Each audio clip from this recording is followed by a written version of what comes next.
ഉപ്പുവെള്ള ഭീഷണിയിൽ നിന്ന് കുട്ടനാട്ടിലെ നെൽകൃഷി സംരക്ഷിക്കണമെന്നാവശ്യപ്പെട്ട് ഐക്യ കുട്ടനാട് പാടശേഖര ഏകോപന സമിതി. കുട്ടനാട്ടിലെ 10,000-ലധികം ഹെക്ടറിൽ നെൽകൃഷി ഉപ്പുവെള്ളം കയറി നശിച്ചു കഴിഞ്ഞു. ബാക്കിയുള്ള കൃഷി സംരക്ഷിക്കാൻ സർക്കാർ അടിയന്തരമായി ഇടപെടണം എന്നാണ് കർഷകരുടെ ആവശ്യം. 1.6 TSS ഉപ്പുവെള്ളത്തിന്റെ സാന്നിധ്യത്തിൽ പോലും നെൽച്ചെടികൾ വിളയായി വരുമ്പോൾ പതിരാകുന്ന കുട്ടനാട്ടിൽ ഉപ്പിന്റെ അംശം ഇപ്പോൾ 6 TSS വരെ എത്തി നിൽക്കുന്നു. ചിലയിടങ്ങളിലത് 7ഉം 8ഉം വരെയാണ്. കുട്ടനാട്ടിലെ പാടശേഖരങ്ങളുടെ അടിത്തട്ടിൽ ഉപ്പിന്റെ അംശം കൂടുതലാണ്. എന്നാൽ പുറമേ മാത്രം പരിശോധിച്ച് ഉപ്പിന്റെ അംശം കുറച്ചു കാണിക്കുകയാണ് ഉദ്യോഗസ്ഥരെന്ന് കർഷകർ ആരോപിക്കുന്നു. 26,000 ഹെക്ടറിലെ നെൽകൃഷിയിൽ 16,000 ഹെക്ടർ കൃഷിയെയും ഉപ്പുവെള്ളം ബാധിച്ചു. 30 മുതൽ 65 ദിവസം വരെ പ്രായമായ നെൽച്ചെടികൾ കഴിഞ്ഞ 20 ദിവസമായി ഉപ്പുവെള്ളത്തിലാണ്.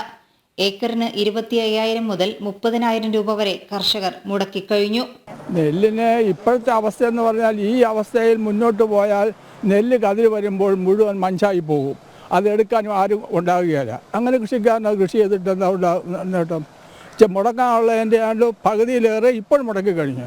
ഇനി തുച്ഛമായ മുടക്ക് മാത്രമാണ് അവശേഷിക്കുന്നത്. അത് ഇനി ചെയ്താലും ചെയ്തില്ലെങ്കിലും ഞങ്ങൾക്ക് പോകുമെന്നുള്ള ഒരു ഉറപ്പാണ്.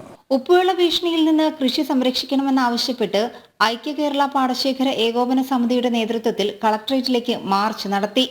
അടിയന്തര നടപടികൾ സ്വീകരിച്ചില്ലെങ്കിൽ സമരമാർഗങ്ങളിലേക്ക് കടക്കാനാണ് കർഷകരുടെ തീരുമാനം.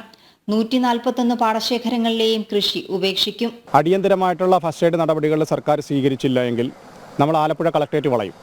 ആലപ്പുഴ കളക്ടറേറ്റ് വളയുന്നതോടൊപ്പം തന്നെ ഈ 141 പാടശേഖരങ്ങളും ഒരുമിച്ചൊരു തീരുമാനമെടുക്കും. കുട്ടനാട്ടിൽ ഞങ്ങൾ രണ്ടാം കൃഷി ഇറക്കില്ല എന്ന്. അതിൻ്റെ ഭവിഷ്യത്ത് എന്ന് പറയുന്നത് 7ഓളം പാർലമെൻറ്റ് മണ്ഡലങ്ങൾ, 7 അസംബ്ലി മണ്ഡലങ്ങൾ വെള്ളക്കെട്ടിലാവും. ഈ കുട്ടനാടിൻ്റെ കരയിലുള്ള AC റോഡും കഞ്ഞിപ്പാടം ചമ്പക്കുളം റോഡും അതുപോലെ തന്നെ തിരുവല്ല ദേശീയപാതയും എല്ലാം വെള്ളത്തിനടിയിലാക്കിക്കൊണ്ട് ഞങ്ങൾ കൃഷി ഉപേക്ഷിച്ച് കഴിഞ്ഞാൽ ഈ പാടശേഖരങ്ങൾ മൊത്തം ഞങ്ങൾ വെള്ളം കയറ്റിയിടും. ഞങ്ങൾ കൃഷി പൂർണ്ണമായിട്ട് ഉപേക്ഷിക്കാൻ ഈ 141 പാടശേഖര സമിതികൾ തീരുമാനമെടുക്കും.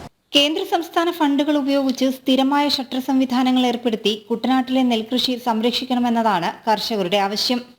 ജനം, ആലപ്പുഴ.